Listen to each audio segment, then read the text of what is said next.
Assalamualaikum warahmatullahi wabarakatuh. Innal hamdalillah nahmaduhu wa nasta'inuhu wa nastaghfiruh wa na'udzu billahi min syururi anfusina wa min sayyiati a'malina may yahdihillahu fala mudhillalah wa may yudhlil fala hadiyalah. Asyhadu an la ilaha illallah wahdahu la syarikalah wa asyhadu anna Muhammadan abduhu wa rasuluh, amma ba'du. Yang terhormat Ustadz Faisal Wahidina LC selaku pengisi kajian KKS pada hari ini. Yang saya hormati pimpinan cabang Muhammadiyah Wonosobo, yang saya hormati pimpinan Rating sekecamatan Wonosobo, yang saya hormati AUM sekecamatan Wonosobo, dan yang saya hormati juga seluruh jamaah kajian KKS pada hari ini. Yang pertama dan yang paling utama, marilah kita panjatkan puji syukur kita atas kehadirat Allah Subhanahu wa taala yang mana telah memberikan rahmat kenikmatan kepada kita semua sehingga kita bisa berkumpul pada KKS hari ini tanpa suatu halangan apapun. Tak lupa juga selawat serta salam semoga tetap tercurahkan kepada junjungan kita Nabi Agung Muhammad sallallahu alaihi wasallam, Nabi yang kita nanti-nantikan syafaatnya di yaumul akhir nanti. Perkenankan saya sebagai pembawa acara ingin membacakan susunan acara pada kajian hari ini. Acara yang pertama pembukaan, acara yang kedua pembacaan ayat suci Al-Quran, acara yang ketiga kajian inti, acara yang keempat lain-lain, dan acara yang terakhir penutup. Marilah kita buka acara pada pagi hari ini dengan membaca bacaan basmalah bersama-sama. Memasuki acara yang kedua yaitu pembacaan ayat suci Al-Quran yang akan dibacakan oleh Muhammad Andi Baitul dari SD Muhammadiyah Sudagaran. Kepadanya kami persilahkan.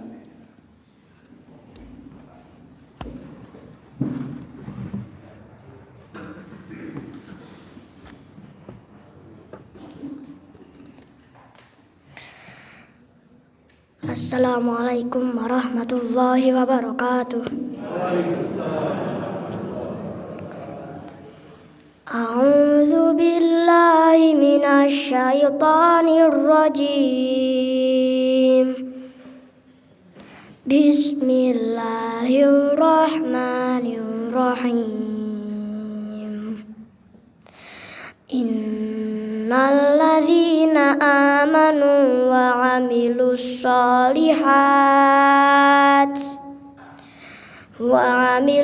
solihati kanat lahum jannatul firdausi nuzula khalidina fiha la yabghuna anha hiwala.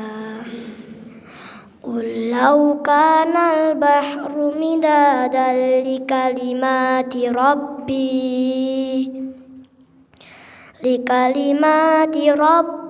lanafidal bahru qabla an tanfada kalimatu rabbi walau ji'na bimithlihi madada. Qul innama ana basyarum mithlukum yuha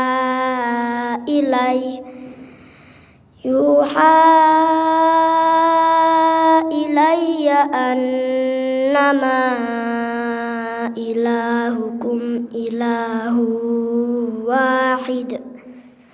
Faman kana yarju liqa'a rabbih falya'mal 'amalan shalihan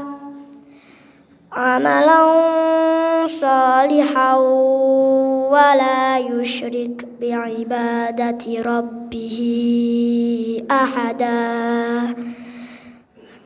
Dengan nama Allah yang Maha Pengasih lagi Maha Penyayang. Sungguh orang yang beriman dan mengerjakan kebajikan, untuk mereka disediakan surga Firdaus sebagai tempat tinggal. Mereka kekal di dalamnya. Mereka tidak ingin pindah dari sana. Katakanlah Muhammad, seandainya lautan menjadi tinta untuk menulis kalimat-kalimat Tuhanku, maka pasti habislah lautan itu sebelum selesai penulisan kalimat-kalimat Tuhanku. Meskipun kami datangkan tambahan sebanyak itu pula. Katakanlah Muhammad, sesungguhnya aku ini hanya seorang manusia seperti kamu yang telah menerima wahyu bahwa sesungguhnya Tuhan kamu adalah Tuhan yang Maha Esa. Maka barang siapa mengharap pertemuan dengan Tuhannya, maka hendaklah dia mengerjakan kebajikan, dan janganlah dia menyekutukan dengan sesuatu pun dalam beribadah kepada Tuhannya. Shadaqallahul azim. Maha benar Allah dengan segala firman. Wassalamualaikum warahmatullahi wabarakatuh.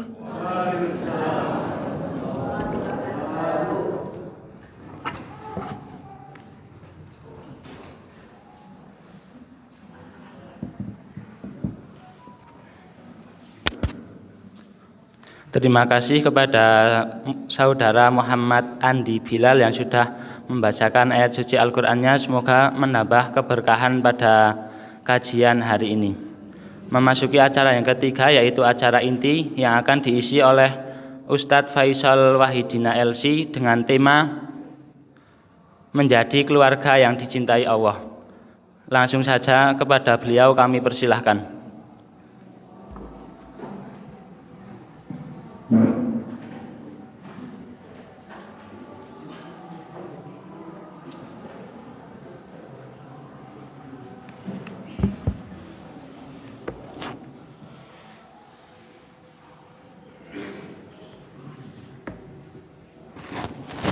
Bismillahirrahmanirrahim. Assalamualaikum warahmatullahi wabarakatuh. Alhamdulillahirabbil alamin. Wa bihi nasta'inu ala umuri dunya waddin. Asyhadu an la ilaha illallah rabbul alamin wa asyhadu anna Muhammadan abduhu wa rasuluhu shadiqul wa'dil amin. Allahumma shalli wa sallim wa barik ala Muhammad wa ala alihi wa ashabihi wa man tabi'ahum bi ihsanin ila yaumiddin. Amma ba'du. Qala Allah Ta'ala fi kitabihil karim, a'udzu billahi minasyaitonir rajim. Ya ayyuhalladzina amanu taqullaha haqqa tuqatih wa la tamutunna illa wa antum muslimun. Amma ba'du, fa inna asdaqal hadithi kitabullah wa khairal hadi hadi Muhammad sallallahu alaihi wasallam wa syarrul umuri muhdatsatuha wa kullu muhdatsatin bid'ah wa kullu bid'atin dhalalah wa kullu dhalalatin finnar. Yang saya hormati para hadirin dan hadirat, Bapak Ketua Cabang Pimpinan Cabang Muhammadiyah Wonosobo, Bapak Dr. Andes Haji Yakino, dan jajaran pimpinan cabang yang lain beserta jajarannya, dan ibu-ibu sekalian, bapak-bapak yang semoga dirahmati oleh Allah Subhanahu wa taala. Marilah kita memanjatkan rasa syukur kehadirat Allah Subhanahu wa taala atas limpahan berkahnya, atas limpahan kasih sayang dari Allah Subhanahu wa taala, kita bisa berkumpul kembali, kita bisa bersilaturahim di pertemuan yang insya Allah penuh berkah ini. Saya masih ingat betul, Masya Allah, Alhamdulillah, zaman dulu awal-awal ada KKS dirintis itu pesertanya ndak genap 1/11 futsal. Nek nggih futsalan niku kurang wonge. Ya ndak sampai 10 orang. Perempuannya 2, sisanya laki-laki, atau laki-lakinya 2, sisanya perempuan. Tapi alhamdulillah selang berapa tahun atas izin Allah, lewat wasilah ketekunan panitia dan ketelatenan, keuletan para pengurus, alhamdulillah kajian ini semakin berkembang dan semoga menjadi manfaat bagi umat Islam, khususnya warga Muhammadiyah di Wonosobo kota ini.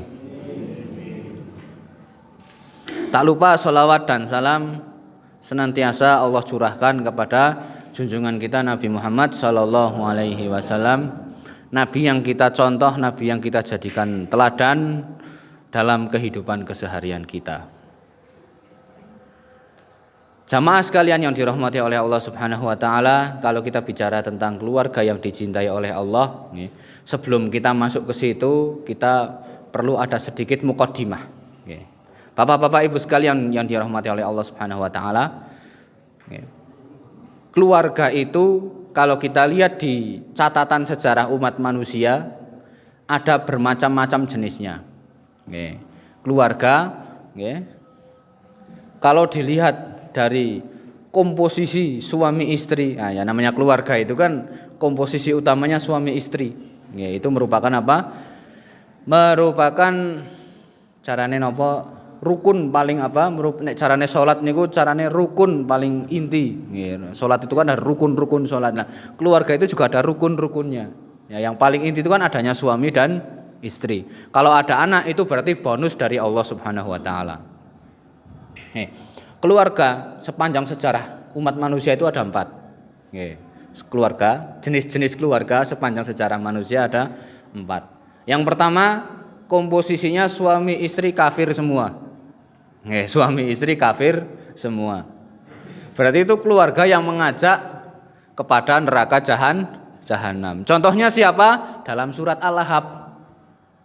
Tabat yada abi lahabim wa tab ma aghna anhu maluhu wa ma kasab sayasla naron dzata lahab wa imra'atuhu hammalatal hatab. Siapa? Abu Lahab dan istrinya. Ini suami istri kompak kafir semua dan kompak memusuhi Rasulullah Sallallahu Alaihi Wasallam dua-duanya. Yang satu memusuhi Rasulullah dari depan, yang satunya memusuhi Rasulullah dari belakang. Yang satunya nyebar isu di kalangan orang kota Mekah kalau Rasulullah itu penyihir, Rasulullah itu gila, saya pamannya, saya lebih tahu tentang dia. Sementara istrinya apa? Mengganggu dari belakang. Apa? Nyebar duri di rumah, di halaman rumahnya Nabi, nyebar duri, nyebar sampah, nyebar pokoknya buatan karu-karuan. Ini suami istri kompak masuk neraka semua.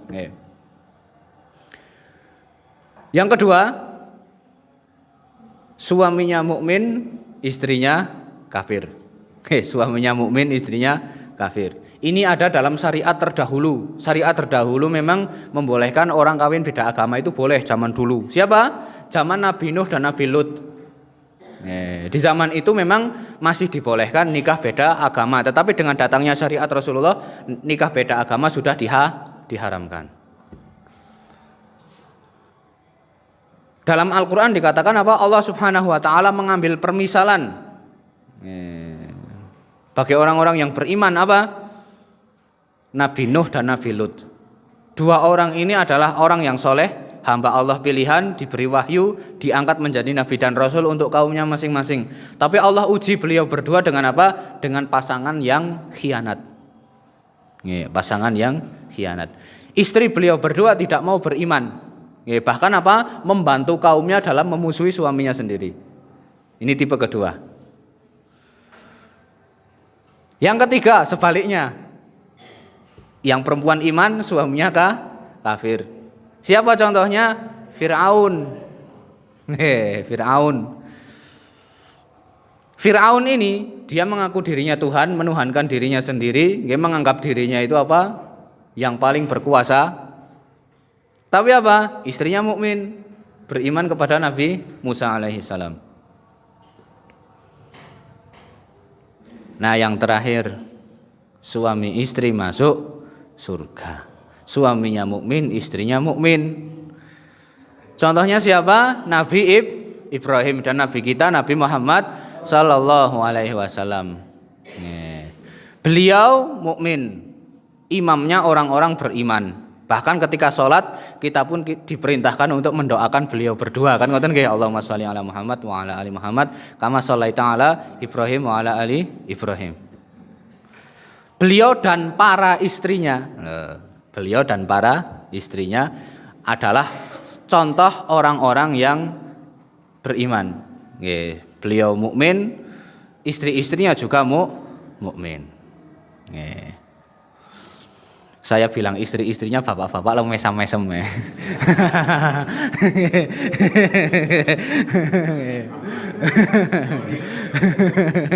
Untung ini ada hijab jadi ibu-ibu ini buatan perso sing mesem sing ngendi.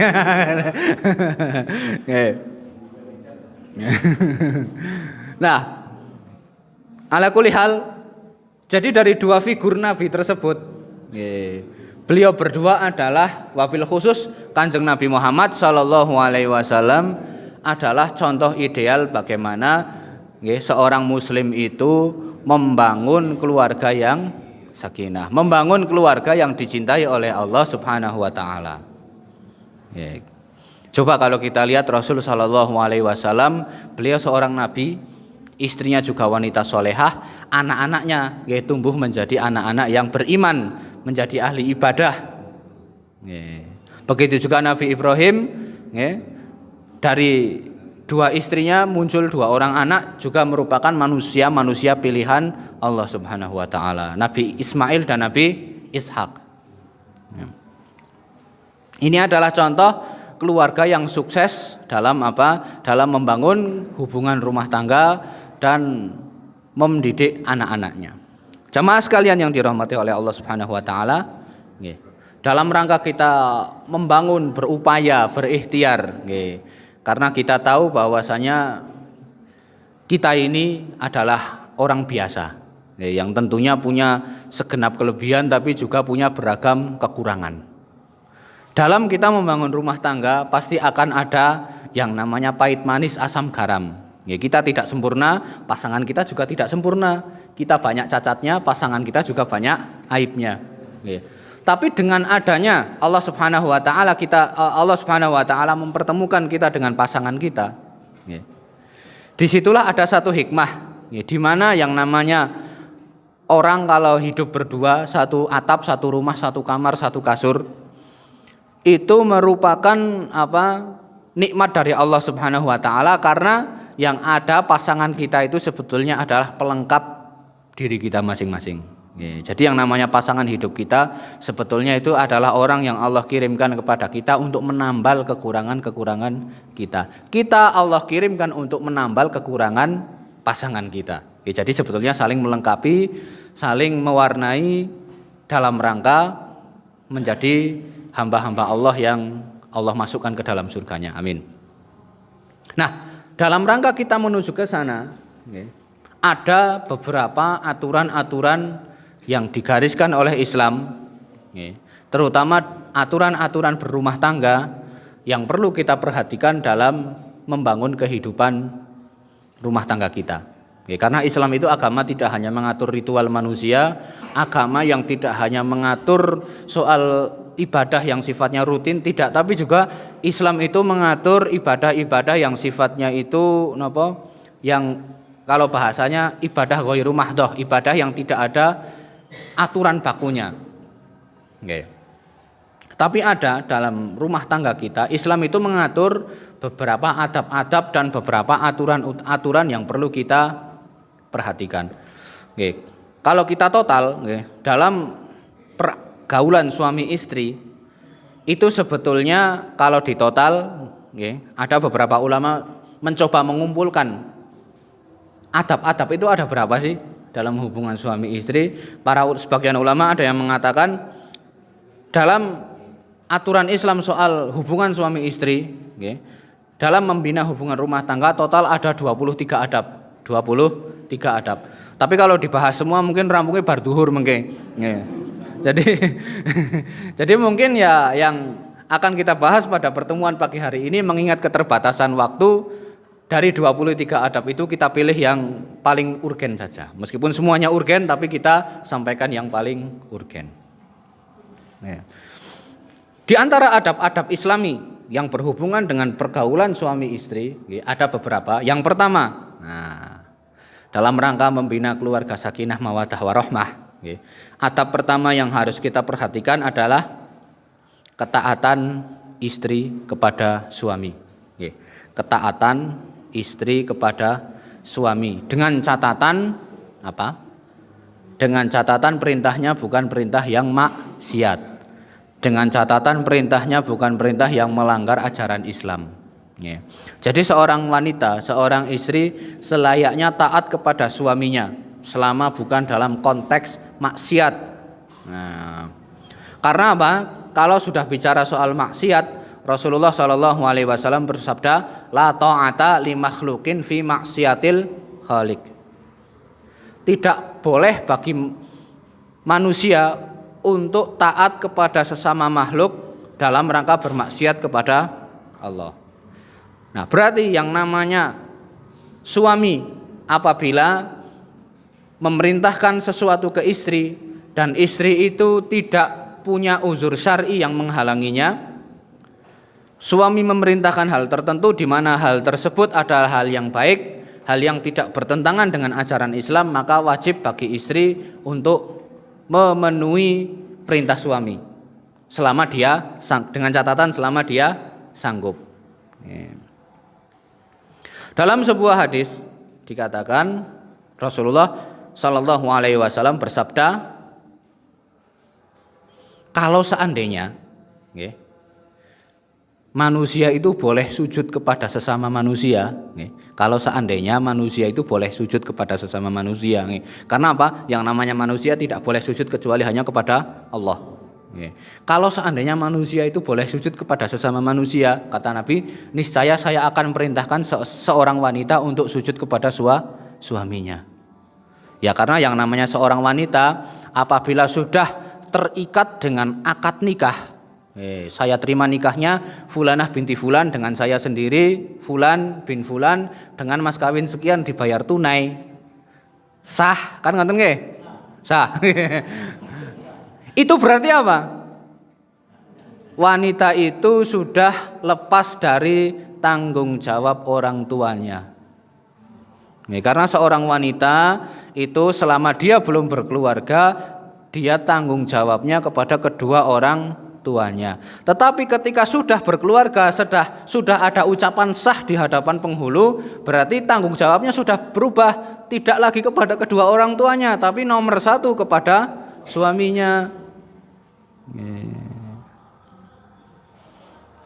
Jadi seyogyanya bagi seorang wanita, suaminya punya kepentingan, orang tuanya punya kepentingan, asalkan dua-duanya ini tidak bertentangan dengan ajaran Islam, maka yang diutamakan kepentingan suami dulu, baru kepentingan orang tua istri. Itu menurut Islam. Jangan dibalik, jangan dibalik. Dupeh-dupeh sudah menikah, orang tuanya masih hidup, dia hanya memperhatikan orang tuanya tapi melupakan suaminya. Kualik. Yang benar apa? Suaminya dulu, baru kedua orang tua. Kecuali lain cerita kalau dia sudah jadi janda, suaminya sudah meninggal misalnya, tapi orang tuanya masih hidup, berarti dia kembali ke orang tuanya. Banyak sekali dalil-dalil dari hadis yang menunjukkan wajibnya taat kepada suami selama itu bukan maksiat. Karena lewat suami itulah Allah Subhanahu wa taala memberikan ujian kepada wanita. Jadi sebetulnya wanita itu diuji lewat suaminya, suami diuji lewat istrinya. Masing-masing ada ujiannya sendiri, ada porsinya. Surga nerakanya suami ya terlihat bagaimana dia memperlakukan istrinya. Memperlakukan istrinya dengan baik, istrinya diperlakukan dengan baik, istrinya diperlakukan seperti ratu, istrinya diperlakukan dengan baik, dididik supaya bisa masuk surga bersama-sama, insya Allah sekeluarga masuk surga. Tetapi bila suami ini menyia-nyiakan hak istrinya, suami tidak mau mendidik istrinya, tidak mau menanamkan nilai-nilai akidah kepada istrinya, ya itu juga nanti jadi tanggung jawab suami di akhirat. Karena suami tadi sudah rela memboyong perempuan tadi dari rumah orang tuanya. Berarti apa? Dia sudah harus menafkahi istrinya tidak hanya dengan nafkah materi. Nek nafkah materi semua orang bisa, asal mau berusaha insya Allah akan ada materi. Tapi yang terpenting nafkah itu tidak hanya soal materi, tapi nafkah berupa ilmu. Nah ini yang kadang suami itu jarang memperhatikan di sini.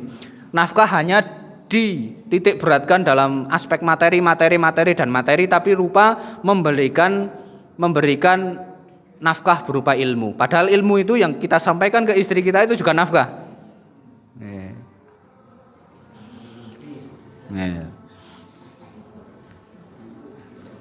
Nah, ini adab yang pertama.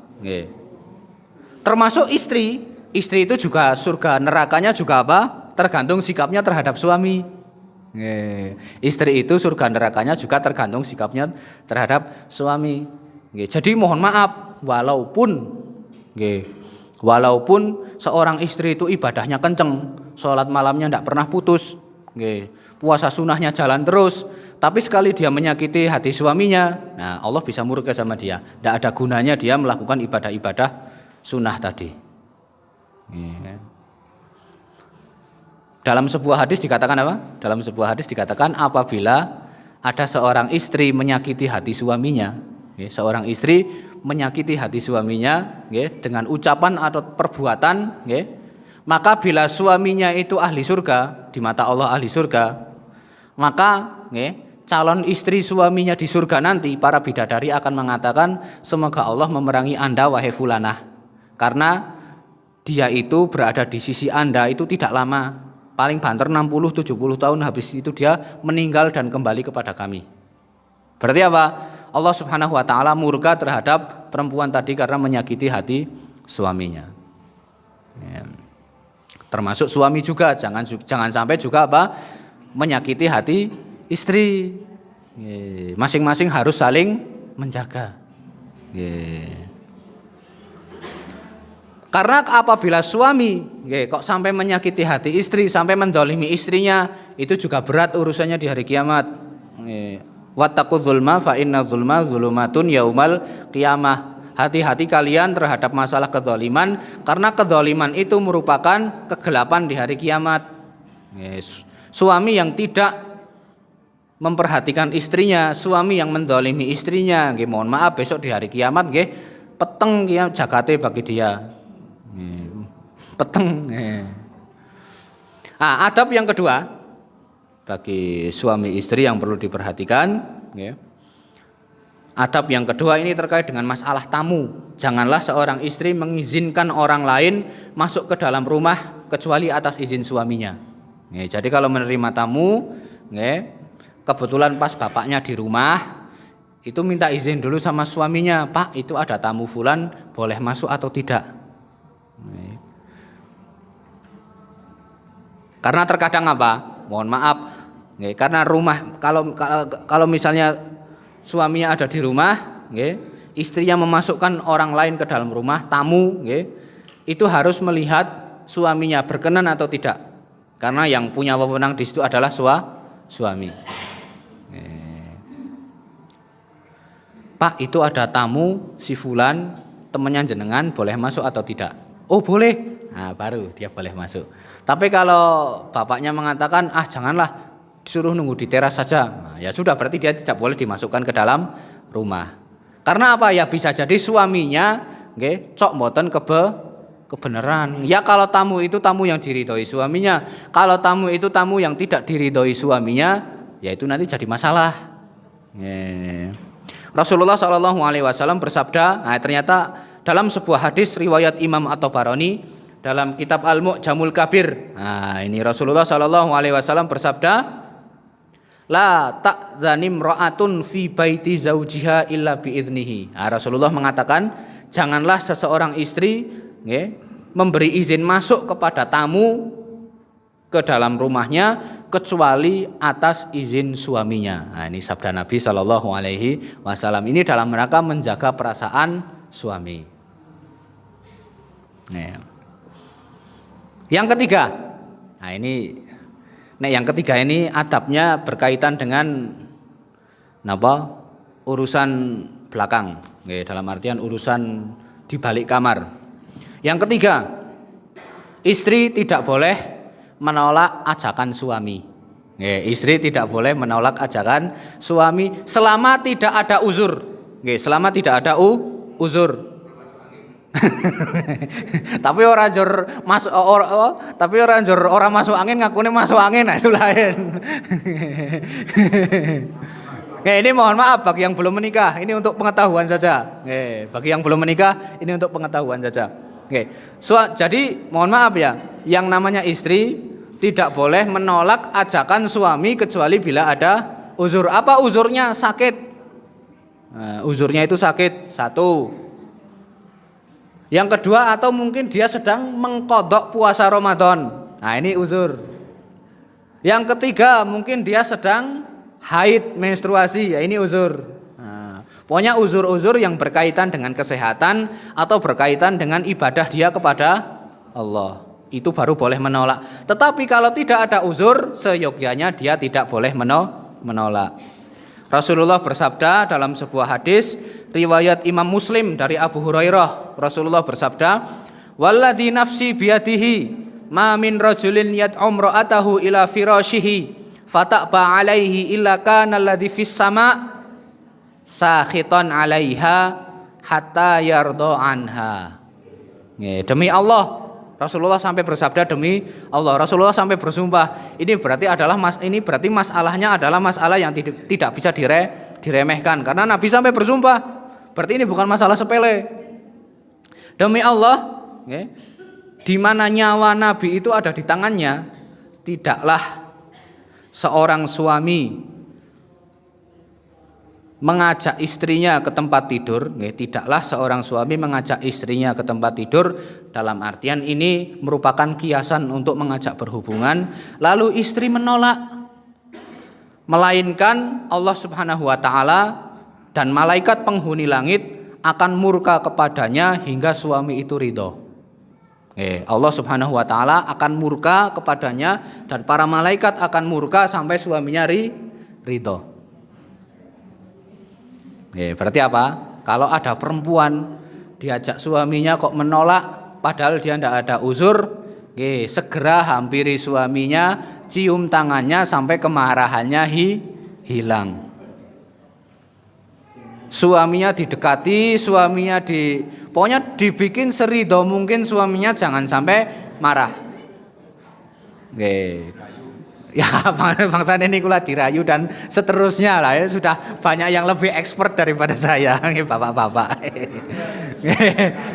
Bapak-bapak kan sudah lebih senior, lebih sepuh, lebih berpengalaman daripada saya.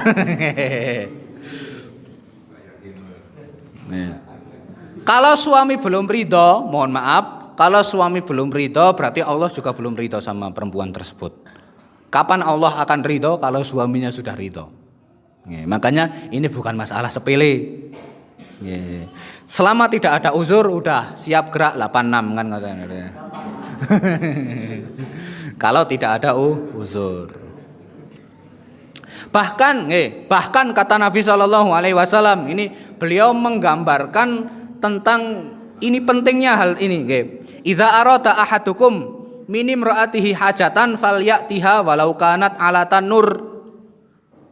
Saking pentingnya, jangan disepelekan kata Nabi. Jika salah seorang di antara kalian menginginkan hajat dari istrinya, pengen berhubungan dengan istrinya, hendaklah ia mendatanginya dan istrinya jangan menolak walaupun dia sedang memasak. Kata Nabi loh, ini bukan kata saya. Bukan kata saya, tapi kata Nabi SAW. Walaupun sedang memasak. Ini hadis riwayat Imam Ahmad dan Imam Ibnu Hibban. Kecuali nek masaknya takut gosong. Nek masak segotong magic jar itu itu bisa ditinggal. Nek masaknya goreng pindang lah itu angel.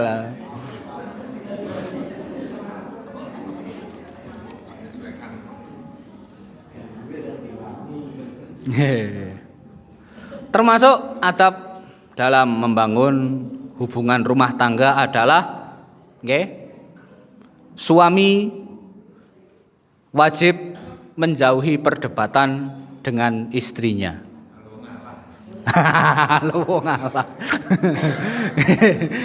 Suami wajib menjauhi perdebatan dengan istrinya.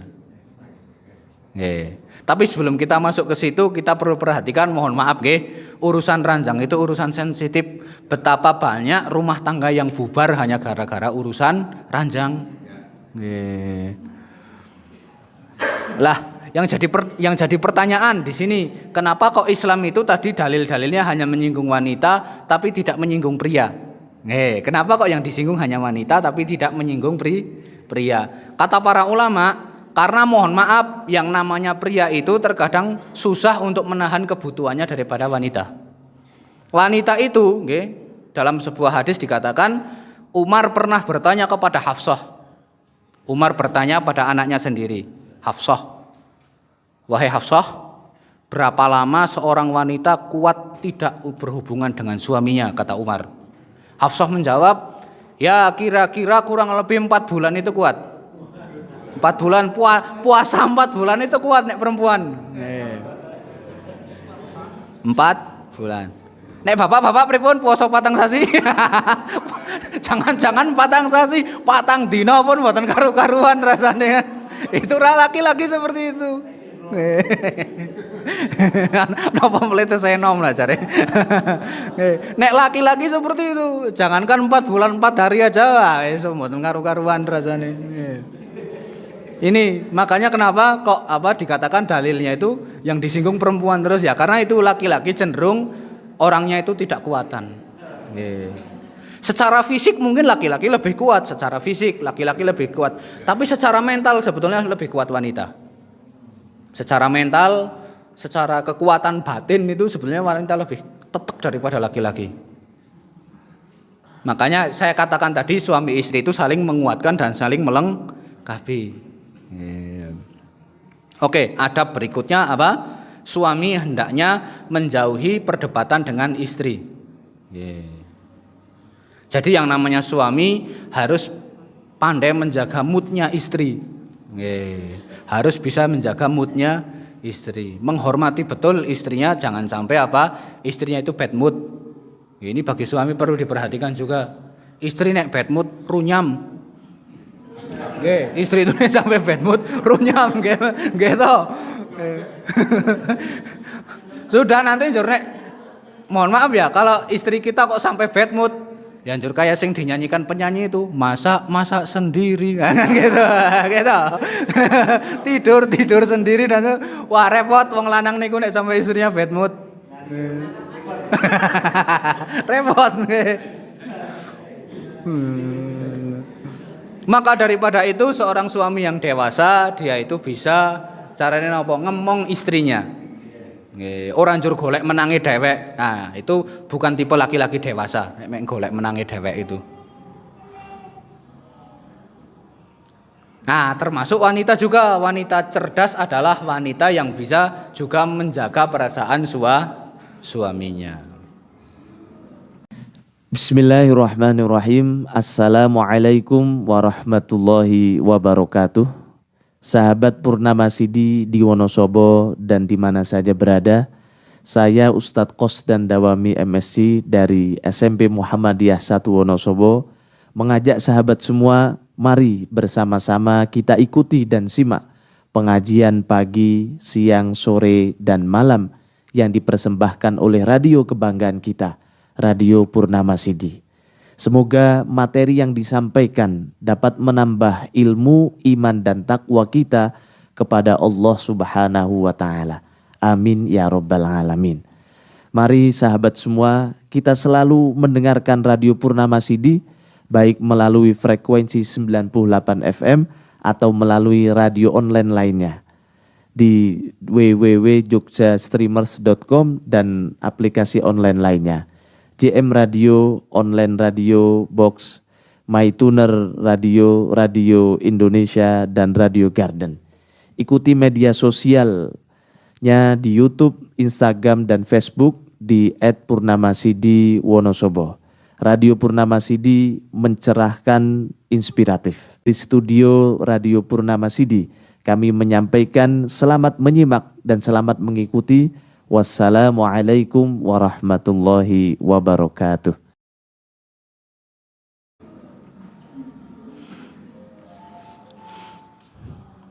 Berikutnya, adab berikutnya yang perlu kita perhatikan.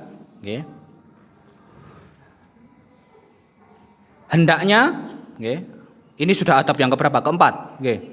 Kelima. Yang kelima, hendaknya suami istri itu saling memperhatikan kebutuhan masing-masing. Dalam artian kebutuhan di sini kebutuhan sehari-hari. Suaminya butuh ngeteh, ya dibikinkan teh. Suaminya butuh ngopi, ya dibikinkan kopi. Istrinya capek, suaminya ya mijeti, ngaten lho. Jadi saling memperhatikan. Nggih.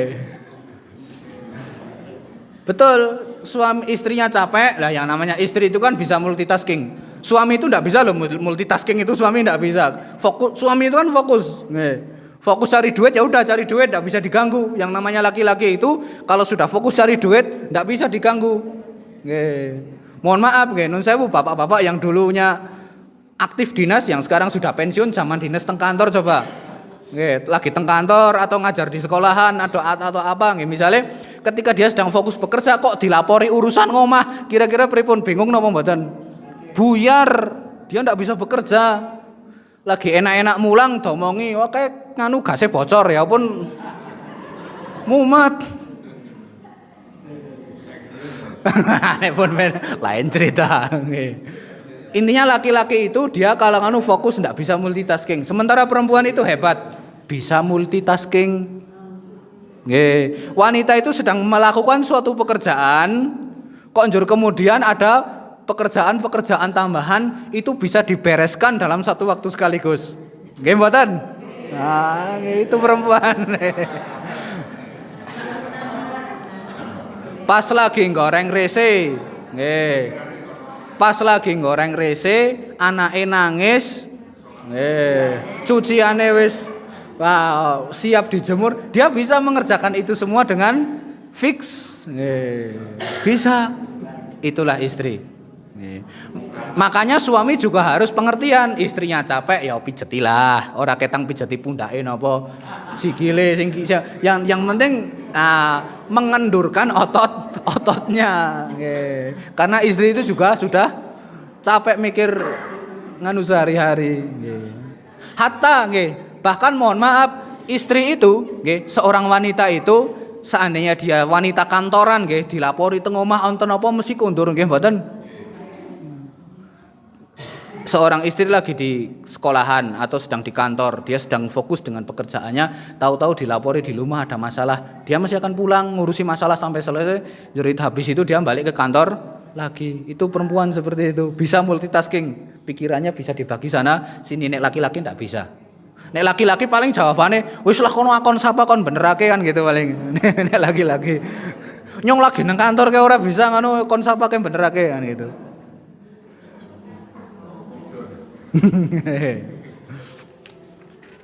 Nah, berikutnya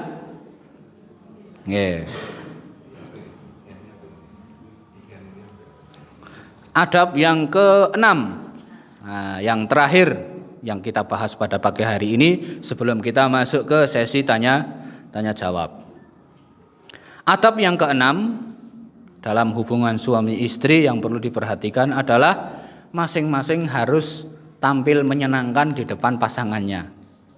Suami apabila berada di depan istrinya, dia kalau bisa menggunakan dia berpenampilan dengan penampilan yang rapi dan menarik. Ibu-ibu kersa nek bojone tampil kemproh. Nah, tampil rapi.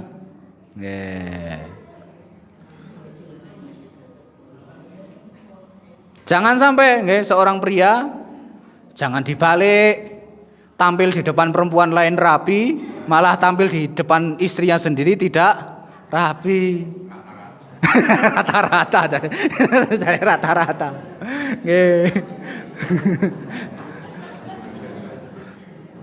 Mohon maaf jangan sampai seorang pria itu mohon maaf tampil di depan wanita lain kayak bos, hawane gayane kayak bos perlente. Mbasan tampil di depan istrinya model non sewu kayak pemulung tukang rombeng. Kuale. Harusnya di depan orang lain dia biasa-biasa saja, tapi di depan istrinya dia menggunakan berpenampilan semenarik mungkin, termasuk istri. Jadi harus saling harus seimbang. Termasuk istri.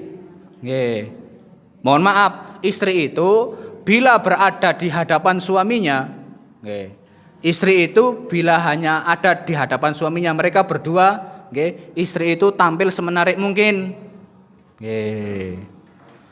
Jadi mohon maaf nggih, dalam tanda kutip tidak masalah, tidak ini mohon maaf nggih, dalam tanda kutip tidak masalah seorang istri hanya di hadapan suaminya, nggih. Seorang istri hanya di hadapan suaminya tampil seterbuka mungkin itu tidak apa-apa. Boleh. Jangan dibalik. Di luar rumah tampil terbuka malah di depan suaminya tertutup, ya kualik. Harusnya apa, seorang istri di luar rumah tampilnya tertutup, di hadapan suaminya baru terbuka. Tidak apa-apa, itu semakin, jadi mohon maaf, semakin terbuka di hadapan suami semakin senang, itu malah insya Allah pahalanya semakin bertambah.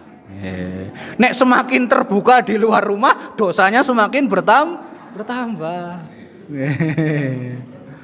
Tapi kalau semakin terbuka di hadapan suami, berarti itu pahalanya yang semakin bertambah. Wallahu alam, ini saja mungkin yang bisa saya sampaikan pada sesi presentasi pada pagi hari ini. Semoga yang sedikit ini bermanfaat dan semoga Allah Subhanahu wa taala menjadikan rumah tangga kita rumah tangga yang sakinah, mawadah warahmah. Nggih.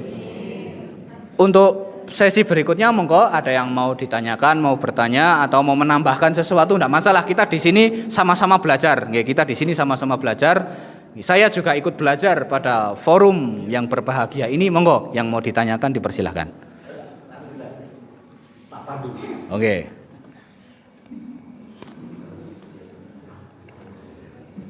Terima kasih kajian yang sifatnya Ustaz Faisal Faidina. Alhamdulillah tentang rumah tangga menarik ya Bu, Bapak. Masya Allah luar biasa Ustadz kita ini. Dan untuk ini selaku PCM saya akan menyapa dulu Tat. Ini lama nggak ngabsen saya ini. Hari ini jatahnya Wonosobo Tengah, zona tengah. Ini biar menggembirakan. Tapi saya nggak siap hadiah ini Bu, mohon maaf ya. Dari Wonosobo Timur Ngacung, mohon maaf. Wotim. Ini alhamdulillah hadir semua matur nuwun. Yang berikutnya dari Praba, Prajuritan Bawah. Wah Pak Ketua rawuh, ibu-ibu istrinya juga rawuh. Alhamdulillah. Di syuting sebenarnya Pak Udin itu di syuting. Udah ya. Alhamdulillah. Dari Sabu Alu, monggo. Waduh, ada satu. Ya lumayan Sabu Alu 2, 3. Pak Ketuane sama sekretaris Mbah Kakungnya juga rawuh tadi loh. Ya alhamdulillah, teman saya. Dari ibu-ibu TK Wonosobo 1, 2, 3 sampai 7 Ngacung TK. Oh, sekarang TK berapa? TK 2, Aba 2 dan Tok. Oh ya, Salsabil Aba 2. Matur nuwun berapa Ngacung Jal? Wih, banyak ibu-ibu guru TK. Terima kasih dari pimpinan cabang Aisyah menggerakkan ibu-ibu TK. Kemudian dari SD Sudagaran. Alhamdulillah ada, ya lumayan. Dari ibu-ibunya ada. SD Askia, mana SD Askia? Di belakang sana. Sebagai tuan rumah di belakang ya Mbak. Enggak apa-apa nanti kalau keluar dijagati di situ gitu loh, enggak apa-apa. Sebagai benteng Askia ini. Kemudian dari pimpinan ranting, ini mana? Oh, tadi sudah ya, jadi satu ya. Pemuda. Oh Mas Dani doang ini, besok harus tambah ini pemudanya. NA-nya Mbak Agustin, berapa orang NA? 1, 2, 3, kabarnya 3 saja. Nggih. Sinten sing dereng diabsen? Sidojoyo, itu sunah, ini yang wajib-wajib. Ya, tutup ya. Oh, Aisyah Sidojoyo, Ngacung berapa? Banyak, 2 mobil ini Bang. Waduh, Masya Allah. Satu lagi mana Bu Aisyah Sidojoyo dan mana? Wotim, ibu-ibu mana Wotim? Jawa Timur. Oke, kalau niki wau, matur nuwun. Alhamdulillah, ternyata ini seperti di RCTI ya Pak, di absen gitu loh begitu. Baiklah Ibu yang hormati, ini sekali lagi kita buka termin masalah keluarga ini penting, maka kita adakan sesi tanya jawab. Ternyata baru 6 ya Tat, ada 23 itu padahal, Masya Allah. Tapi dengan 6 ini kita sudah kena banyak KO kita ya Tat. Kita banyak kena tergelinding dan sebagainya. Moko ada persoalan ditanyakan. Satu termin yang pertama, ibu-ibu 2, bapak-bapak 1. Monggo dipersilakan. Ibu-ibu yang mau nanya, gak usah malu-malu tadi loh, dibilangi Pak Ustadz loh. Kalau ada persoalan sampaikan gitu ya. Monggo. Halo, Bu Bambang ya? Enggak. Oh, kata kurang Ngacung tadi. Halo, wah Ibu-ibu tanya malu ternyata ini, Masya Allah. Moga Bu, nggak apa-apa, dipersilakan. Ini persoalan rumah tangga, dan rumah tangga itu ibadah terpanjang ya Tat, sampai mati ya, sampai mati loh itu, nggak main-main. Pendidikan dengan orang tua paling-paling 19 tahun harus pindah ya toh. Oh, dengan keluarga itu sampai mati persoalannya. Jangan sampai persoalan ini kita ada persoalan yang ganjal. Monggo dipersilakan. Bu PCA mengawali, Bu. Enggak. Bapak-bapak, ya terima kasih. Berdiri saja Bu, enggak apa-apa Bu, mic-nya cuma satu ya. Enggak apa-apa. Mriki monggo. Ya. Nyampe kok. Ya, besok sedia mic 2 Pak Udin. Iki Bu, nggih. Ya, cepat, tepat, jelas. Nggih, mungkin dipersilakan. Mohon maaf Ustadz, ini karena tidak ada yang bertanya, jadi kami memberanikan diri untuk bertanya. Bismillahirrahmanirrahim. Assalamualaikum warahmatullahi wabarakatuh. Perkenalkan, kami Wahyu Tri Rahmawati, kami dari anak buahnya Mbak Agustin dari NA. Begini Ustadz, kami beberapa hari yang lalu itu diberi pertanyaan oleh teman kami, tapi kami juga belum bisa memberikan jawaban karena keminiman ilmu kami. Oleh karena itu, kesempatan yang baik ini karena ada pakarnya, jadi kami izin untuk bertanya di sini. Kami mempunyai teman yang mana dia itu masih usia muda, yang istrinya yang cewek itu rumahnya di Wonosobo, terus yang suaminya itu di luar Pulau Jawa, bekerja di tambang di luar Pulau Jawa.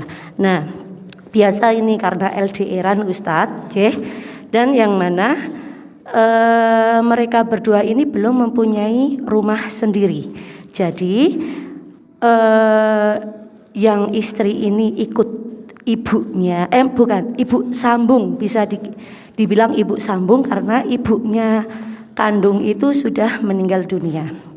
Nah, suatu ketika yang namanya apa, nuwun sewune keluarga dan masih ikut orang tua pasti banyak sekali problematika nggih Ustadz. Nah, suaminya ini mau memboyong istrinya ikut ke luar Pulau Jawa, tetapi dilarang oleh ayah kandungnya karena masih punya anak kecil yang katanya kasihan kalau di luar Pulau Jawa, seperti itu. Nah, suaminya bingung Ustadz, di satu sisi kalau istrinya itu masih campur dengan ibu tirinya itu pasti banyak masalah, suaminya nggak tenang.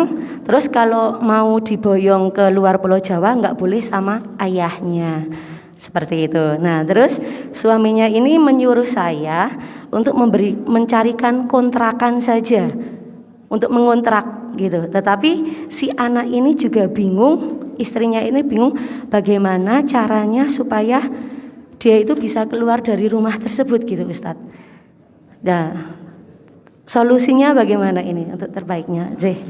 Karena kami sendiri juga mau memberikan jalan keluar itu tidak bisa, jadi kami mohon pencerahan dari Ustadz. Terima kasih. Assalamualaikum warahmatullahi wabarakatuh.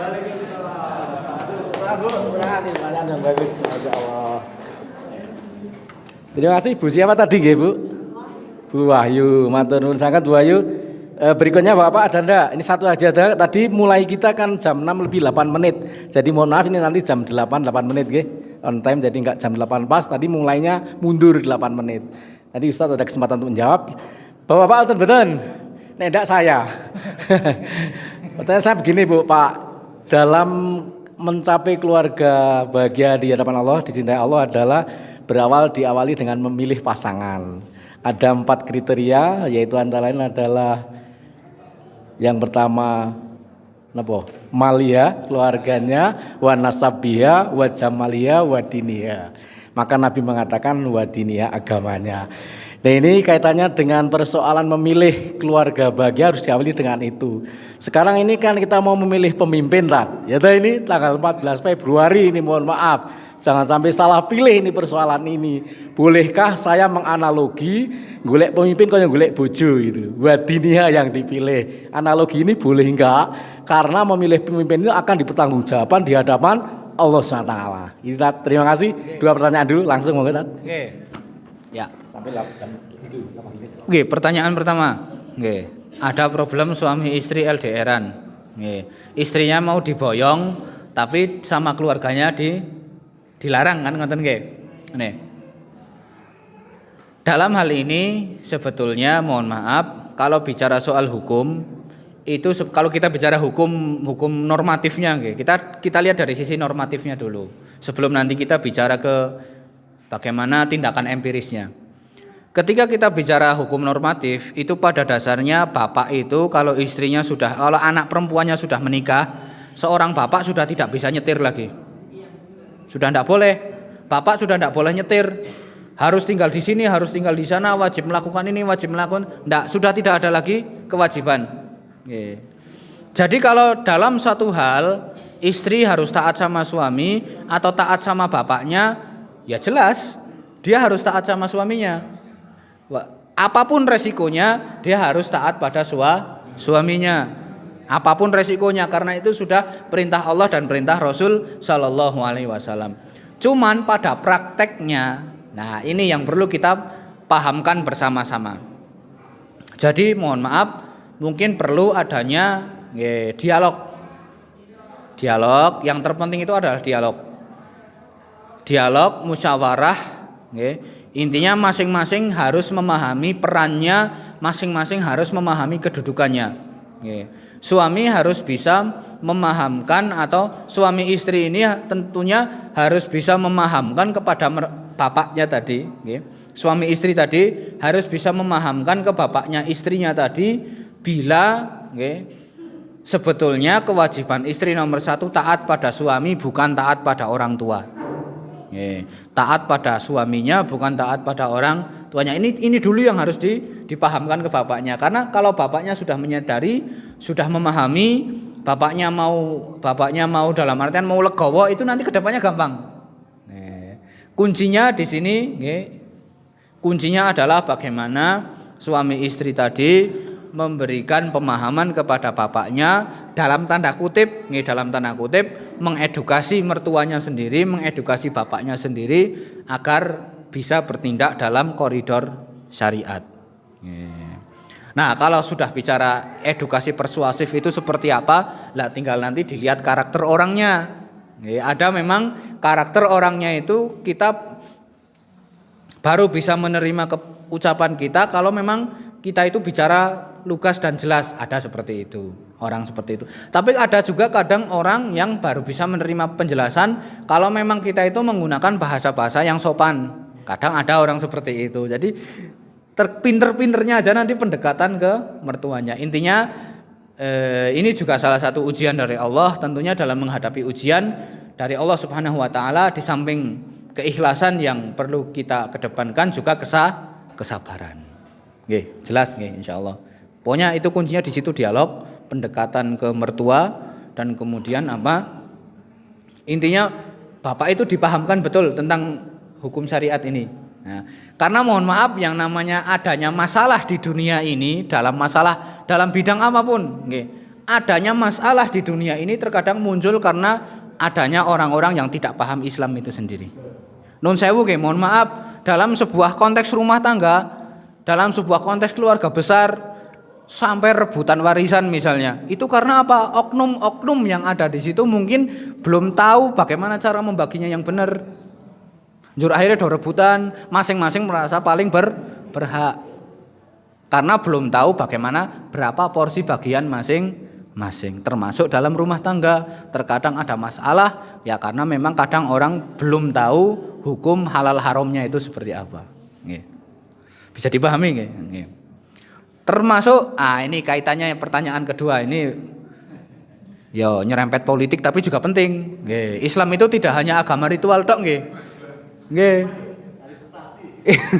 Islam itu tidak hanya agama yang menekankan soal ritual, tidak hanya bicara soal sholat, zakat, puasa, haji, umroh, tidak hanya itu, tapi juga termasuk bagian bermasyarakat dan bernegara itu juga Islam juga mengatur di situ.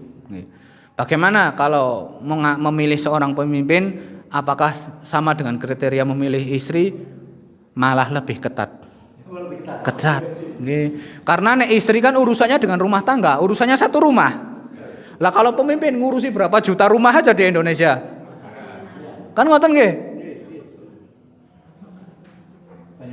Nah, rumah tangga rusak paling sing bermasalah satu rumah. Lah nek nun sewu pemimpin yang rusak, sing rusak wong sak negara. Nggih to? Nggih. Ada satu kejadian menarik di zaman kekhalifahan Bani Umayyah. Nggih. Di zaman kekhalifahan Bani Umayyah itu apa? Ada satu fakta menarik yang namanya rakyat itu tergantung bagaimana pemimpinnya. Nggih, rakyat tergantung bagaimana pemimpinnya. Ada satu khalifah zaman Bani Umayyah itu namanya Khalifah Al-Walid bin Abdul Malik. Khalifah Al-Walid bin Abdul Malik. Beliau seorang khalifah, okay, yang pada zamannya itu beliau itu lebih menekankan pada proyek infrastruktur. Bikin bangunan ini, bikin bangunan itu, bikin jalan di sini, bikin jalan di sana, okay, bikin istana ini, bikin istana itu, bikin kantor ini, kantor itu, bikin bangunan yang megah-megah. Apa yang kemudian dijadikan bahan pembicaraan rakyatnya? Orang-orang sehari-hari itu ngomongnya apa sih? Karena khalifahnya suka membangun, khalifahnya itu suka bikin infrastruktur yang besar-besar, tapi tidak ngutang. Ampuhnya beliau tuh bikin tapi tidak ngutang, malah APBN-nya surplus. Ayo, malah surplus. Khalifah Al-Walid itu bikin proyek besar tapi tidak dengan cara ngutang. Beliau apa? Di zaman beliau topik pembicaraan orang-orang itu apa? Gimana rumahmu udah direnov apa belum? Gimana katanya kamu bikin rumah baru? Gimana katanya di sana orang-orang di cara-caranya di warung kopi di apa ketika berbicara ketika ngobrol-ngobrol ya bicaranya yaitu soal bagaimana bicara bangunan fisik, bicara soal istana, bicara soal jalan, bicara soal jembatan dan seterusnya. Sing diomongake proyek terus. Khalifah Al-Walid meninggal, datang Khalifah Sulaiman bin Abdul Malik namanya. Nah, Khalifah Sulaiman bin Abdul Malik ini beda dengan kakaknya. Kalau kakaknya suka bikin infrastruktur, kalau Khalifah Sulaiman bin Abdul Malik, beliau itu lebih menekankan kepada aspek kuliner. Beliau itu suka makanan yang enak. Beliau itu suka dengan yang namanya fashion. Sangat memperhatikan penampilan. Akhirnya apa? Orang-orang topik pembicaraannya berubah. Yang tadinya bicara proyek, yang tadinya bicara soal apa? Nah, sarpras dan seterusnya, pembicaranya berubah. Do masak opo sampean? Nah, gitu. Sampean duwe resep anyar po kan gitu. Loh itu ada model baru ya pakaiannya ya. Akhirnya berubah. Sampai Khalifah Sulaiman meninggal, yang naik jadi khalifah siapa? Khalifah yang soleh Umar bin Abdul Aziz. Di zaman Khalifah Umar bin Abdul Aziz, beliau khalifah yang soleh, hafal Al-Quran, anak-anaknya 12 itu hafal Al-Quran semuanya. Beliau ahli puasa, ahli tahajud, pokoknya ahli ibadah. Beliau adalah khalifah yang adil, yang berusaha meniru jejak kakeknya, yaitu kakeknya dari pihak ibu, yaitu Khalifah Umar bin Khattab. Khalifah Umar bin Abdul Aziz ini khalifah yang sangat sederhana, kemana-mana tidak mau naik kendaraan dinas, tapi naik kendaraannya sendiri. Tidak mau naik plat merah itu, tidak mau naik kendaraannya sendiri. Tidak mau. Walaupun kendaraannya sendiri lebih jelek daripada kendaraan milik negara. Bahkan Khalifah Umar bin Abdul Aziz ketika itu didatangi tamu. Ketika itu beliau sedang menyelesaikan pekerjaan negara, menyelesaikan pekerjaan pemerintahan, didatangi tamu. Khalifah Umar bertanya pada tamunya, Anda datang ke sini urusan pekerjaan atau urusan pribadi? Tamunya menjawab, saya datang ke sini urusan pribadi. Nah, apa yang beliau lakukan? Beliau ambil lampunya, beliau matikan, terus diganti lampu baru, beliau nyalakan. Tamunya heran, loh, jenengan kok malah mateni lampu yang tadi diganti lampu baru? Kata Khalifah Umar, lampu yang pertama tadi itu lampu aset negara, lampu inventaris pemerintah, duitnya pakai duit rakyat. Karena datang ke sini jenengan pakai urusannya pribadi, ya ini saya matikan, yang saya nyalakan ini lampu milik saya pribadi. Lampu milik saya tidak mau menggunakan fasilitas umat untuk kepentingan pribadi. Khalifah yang terkenal soleh, khalifah yang sangat berhati-hati terhadap masalah harta haram, bahkan Ketika beliau mengeluarkan kebijakan larangan korupsi, yang pertama kali beliau audit keluarganya sendiri. Keluarganya sendiri, adiknya, kakaknya, sepupunya, pak D-nya, buleknya, omnya, yang diaudit keluarganya sendiri. Dikumpulkan harta-harta haram yang mereka dapatkan, kemudian dikembalikan ke kas negara. Beliau tidak nunjuk orang lain, tapi beliau memulai dari rumahnya sendiri. Itu Khalifah Umar bin Abdul Aziz. Dan beliau sangat konsen dalam penyebaran dakwah Islam. Di zaman Khalifah Umar bin Abdul Aziz, apa yang terjadi? Orang-orang pembicaraannya sudah berubah. Tidak lagi soal bangunan, tidak lagi soal proyek, tidak lagi soal kuliner. Tapi apa orang-orang bahan pembicaraan sehari-hari? Hari ini berapa ayat yang sudah kau hafalkan? Sampean anaknya dimasukkan ke halakoh tahfidz yang di masjid mana? Anakmu sudah hatam berapa kitab? Anakmu sudah menguasai fikih apa belum? Berapa juz yang sudah kau hafalkan bulan ini? Pembicaraan rakyatnya berubah. Yang tadinya urusan dunia, karena pemimpinnya berubah jadi pemimpin cinta akhirat, akhirnya rakyatnya juga ikut berubah. Nah, jadi mohon maaf, yang namanya rakyat itu tergantung siapa pemimpinnya. Maka daripada itu, nah ini monggo masing-masing punya penilaian sendiri-sendiri tentang siapa calon yang ideal, calon yang agamanya paling baik, yang nomor berapa, monggo terserah. Monggo itu berdasarkan sudut pandang masing-masing, dan masing-masing nanti bertanggung jawab atas pilihannya di hadapan Allah Subhanahu wa taala. Yang penting jangan nyoblos nomor 4. Kan ora ono calone kan gitu. Cuman ada 3 ya, jangan nyoblos nomor 4 nggih. Monggo ada lagi yang mau ditanyakan? Cukup nggih. Kalau tidak ada lagi, oh, ada satu lagi, Pak. Nggih, terakhir. Nggih. Waalaikumsalam warahmatullahi wabarakatuh.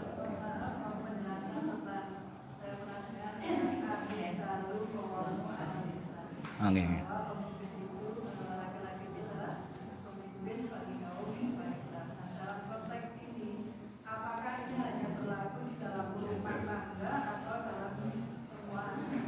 Oke, ya. Terima kasih. Ya. Waalaikumsalam. Oh, ini terakhir, mohon maaf. Kan saya bilang terakhir. Oke. Ya. Bicara ayat ar-rijalu qawwamuna 'alan nisa. Ini ayat ini berlaku umum, Bu. Untuk semua aspek kehidupan, tidak hanya aspek rumah tangga, tidak hanya aspek di dalam kamar, tapi juga untuk semua aspek kehidupan. Ya seharusnya seperti seharusnya, idealnya seperti itu. Pripun?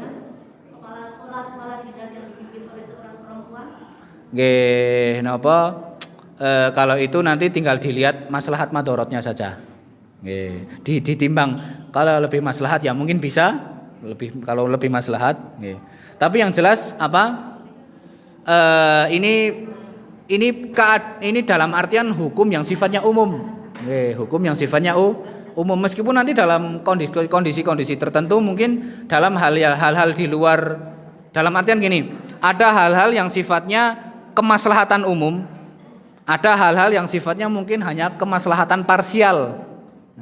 Kalau yang sifatnya kemaslahatan umum ini yang berlaku umum, ya ini memang ayat itu berlaku. Tapi kalau dalam konteks tadi memang ya mungkin ya wallahu alam bisa saja dalam berlaku yang lain.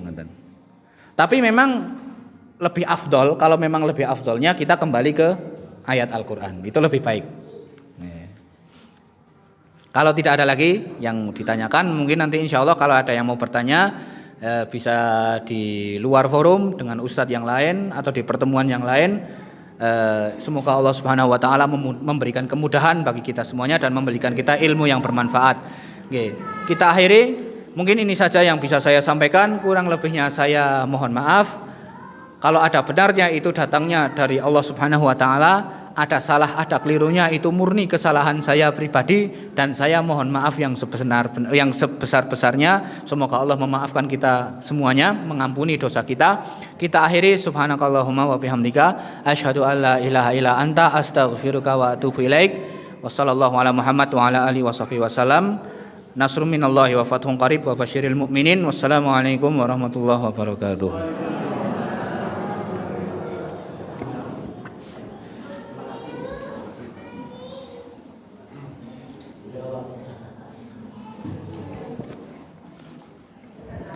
Jazakumullah khairan katsira kepada Ustadz Faisal Muhadina LC yang sudah memberikan banyak ilmu kepada kita semua. Semoga bermanfaat bagi kita semua dan menjadi amal jariah untuk beliau. Karena waktunya sudah habis, langsung saja kita tutup acara pada pagi hari ini dengan membaca bacaan hamdalah dan doa kifaratul majlis bersama-sama. Subhanakallahumma wa bihamdika asyhadu an la ilaha illa anta astaghfiruka wa atubu ilaik. Sekian dari saya selaku pembawa acara. Jika banyak kesalahan saya mohon maaf yang sebesar-besarnya. Saya akhiri. Wassalamualaikum warahmatullahi wabarakatuh.